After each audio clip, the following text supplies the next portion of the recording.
Video kali ini akan membahas mengenai cara konfigurasi router MikroTik pada jaringan lokal.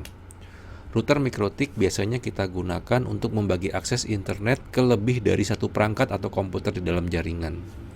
Dan juga memungkinkan kita untuk melakukan pengaturan hak akses dan kecepatan. Jadi mungkin ada komputer yang punya hak akses penuh atau hanya pada jam-jam tertentu, dan juga kita bisa menentukan kecepatan yang berbeda-beda untuk setiap komputer yang ada pada jaringan. Jadi misalnya kita sudah memiliki satu buah komputer yang terkoneksi ke internet, tetapi bagaimana jika kita memiliki beberapa komputer lain yang juga akan terakses ke internet? Nah, di sini kita membutuhkan sebuah switch untuk menghubungkan komputer-komputer tersebut, dan juga kemudian kita membutuhkan router untuk melakukan konfigurasi tersebut. Kemudian kita harus melakukan perencanaan jaringan lokal. Di sini kita harus menentukan IP-IP yang akan kita pakai pada jaringan lokal kita. Untuk contoh kali ini kita akan menggunakan IP 192.168.30. Untuk networknya kita menuliskan notasi 192.168.30.0/24 atau subnet masknya 255.255.255.0. Dari range IP tersebut kita juga harus memilih satu buah IP yang akan kita pasang pada interface lokal di router kita. Misalnya untuk contoh ini kita akan menggunakan IP 192.168.30.1 sebagai IP router kita. IP ini yang akan menjadi gateway dari komputer-komputer di jaringan lokal. Kemudian untuk akses ke internetnya kita harus mengetahui juga beberapa data yang biasanya kita dapat dari ISP kita. Misalnya kita menggunakan IP statik, maka kita membutuhkan IP address router, biasanya IP public atau subnet masknya, kemudian juga gateway-nya, dan juga IP DNS server. Atau juga bisa saja kita menggunakan DHCP. Atau juga misalnya kalau kita menggunakan DSL, biasanya kita menggunakan sistem PPPoE, di mana kita membutuhkan informasi, kita harus tahu service name dan juga password-nya. Pertama-tama kita akan melakukan konfigurasi IP address pada laptop kita. Di sini kita akan memasukkan IP address sesuai dengan planning kita tadi, yaitu 192.168.30 titik sekian. Kita akan pakai yang titik 10. Kemudian subnet masknya adalah 255.255.255.0. Kemudian IP router kita atau IP gateway adalah 192.168.30.1. Jangan lupa juga memasukkan data DNS. Di sini kita akan menggunakan 192.168.30.1 sama dengan IP pada router kita. Selanjutnya kita akan melakukan konfigurasi awal untuk perangkat router board kita. Kita menggunakan aplikasi Winbox. Anda bisa download di mikrotik.com atau di mikrotik.co.id. Kemudian setelah kita buka, kita klik di sini. Di sini akan tampak router board yang terhubung langsung ke laptop kita. Pastikan bahwa antara laptop dan router board sudah terhubung menggunakan kabel Ethernet. Kemudian untuk membuka, kita klik pada MAC address di sini. Kita menggunakan user admin dan tidak menggunakan password. Supaya kita menggunakan router board tanpa konfigurasi apapun terlebih dahulu, kita akan klik remove configuration. Di sini bisa kita lihat bahwa tidak ada IP address yang sudah terpasang. Langkah selanjutnya adalah kita memberi nama pada router board kita supaya kita tidak bingung jika kita menggunakan lebih dari satu router board. Misalnya kita memberi nama router board kita ABC di sini. Oke. Nah, di sini juga akan tampak pada bagian atas Winbox ada tulisan nama router board kita, dan juga kalau kita melakukan konsol terminal di sini juga akan tampak nama router board kita. Langkah selanjutnya adalah kita akan membuat user ID baru, username baru untuk router kita. Di sini kita ke sistem, user, sudah ada user admin sebagai default user dari router board kita. Kita akan membuat user baru, misalnya teknisi. Kemudian grupnya kita ubah menjadi full. Kita apply di sini. Kemudian kita akan beri password. Jangan lupa untuk memberi password. Misalnya kita beri password di sini harus sama. Oke, user teknisi sudah siap kita gunakan, dan jangan lupa kita mendisable user admin.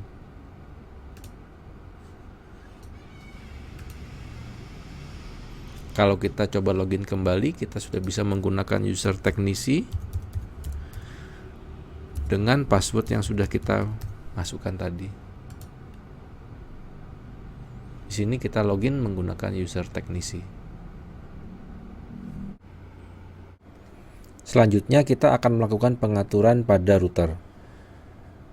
Percobaan kali ini menggunakan router board 433 yang memiliki 3 buah port Ethernet. Kita harus memilih interface mana yang akan menghubungkan network lokal dan interface mana yang akan terhubung ke internet. Di sini saya memilih Ether 2 untuk penghubung ke network lokal. Kita akan menambahkan IP address untuk interface ini. IP address. Di sini kita akan menambahkan address. Di sini IP-nya adalah 192.168.31, dan jangan lupa untuk memasukkan simbol netmasknya /24. Kemudian kita memilih interface name-nya Ether 2. Setelah menambahkan IP, kita bisa melakukan testing apakah konfigurasi IP di interface lokal sudah berjalan dengan baik. Kita akan ping ke 192.168.30.1 dari laptop kita, dan IP ini adalah IP router kita. Oke, sudah terkoneksi dengan baik, berarti konfigurasi kita sudah benar. Kita akan lanjut untuk melakukan konfigurasi pada interface public. Interface public yang kita gunakan adalah Ether 1. Di sini Ether 1 kita hubungkan ke ISP. Kalau ISP kita menggunakan DHCP server sehingga kita hanya perlu menggunakan DHCP client, maka kita tinggal mengaktifkan DHCP client. DHCP client, di sini kita tinggal memilih interface mana. Karena di sini adalah Ether 1, maka kita akan pilih Ether 1.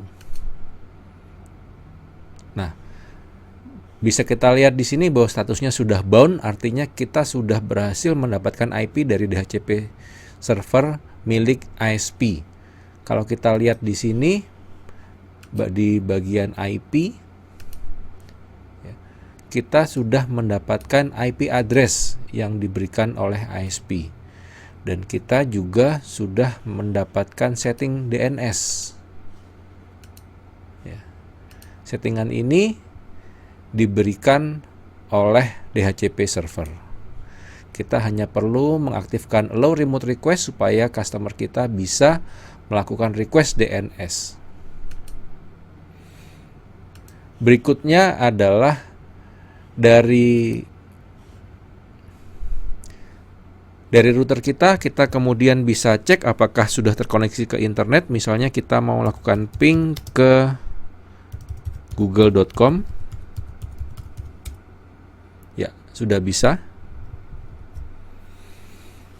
Nah, supaya dari laptop bisa terkoneksi juga ke internet, maka ada satu hal lagi yang perlu kita lakukan adalah mengaktifkan masquerade. Jadi di IP firewall NAT, di sini kita menambahkan satu rule baru.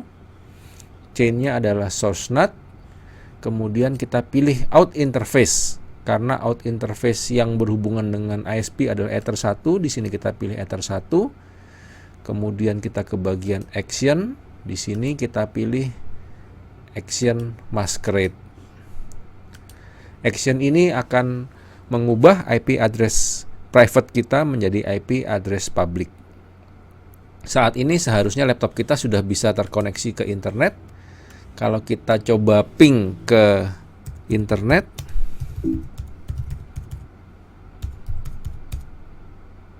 ya, laptop kita sudah terkoneksi ke internet. Konfigurasi tadi diasumsikan kita menggunakan DHCP client. Nah, baik, kita akan hapus konfigurasi DHCP client-nya. DHCP client kita hapus. Di sini kita harus menambahkan secara manual IP address.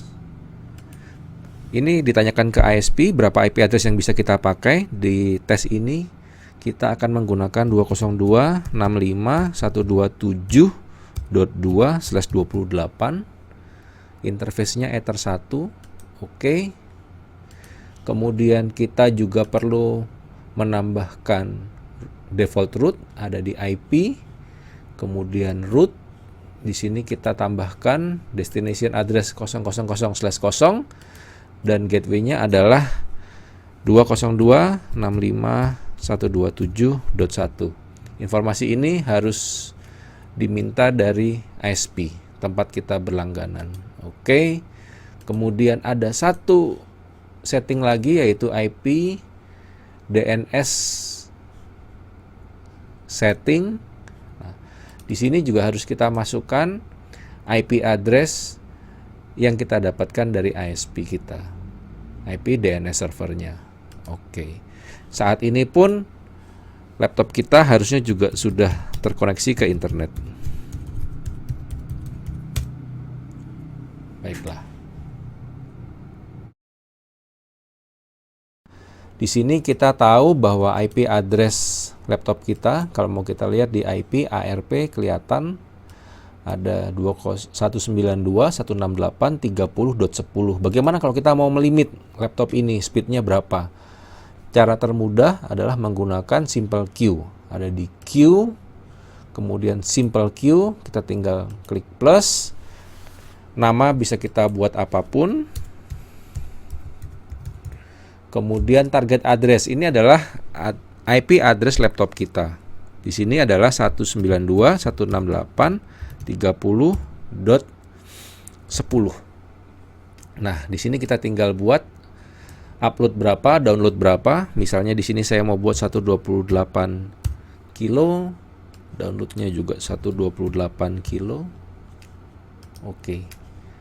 Maka konfigurasi ini sudah akan bekerja untuk laptop. Hal terakhir yang perlu kita konfigurasi adalah NTP, ada di sistem, SNTP client. Di sini kita tinggal mengaktifkan enable, kemudian modenya adalah unicast, kemudian IP-nya adalah id.pool.ntp.org. Kita apply, kita dapat IP. Di sini sudah tercatat mengenai data konfigurasi NTP-nya. Kemudian untuk di sistem clock, sistem clock di sini harusnya settingannya masih salah. Tapi kalau kita mau perbaiki, di sini bisa kita ganti menjadi Asia Jakarta. Kita apply. Ya. Seharusnya sekarang konfigurasi waktunya sudah benar, dan meskipun router boardnya kita restart, waktu akan menunjukkan dengan benar. Demikianlah konfigurasi dasar menggunakan router OS MikroTik. Terima kasih.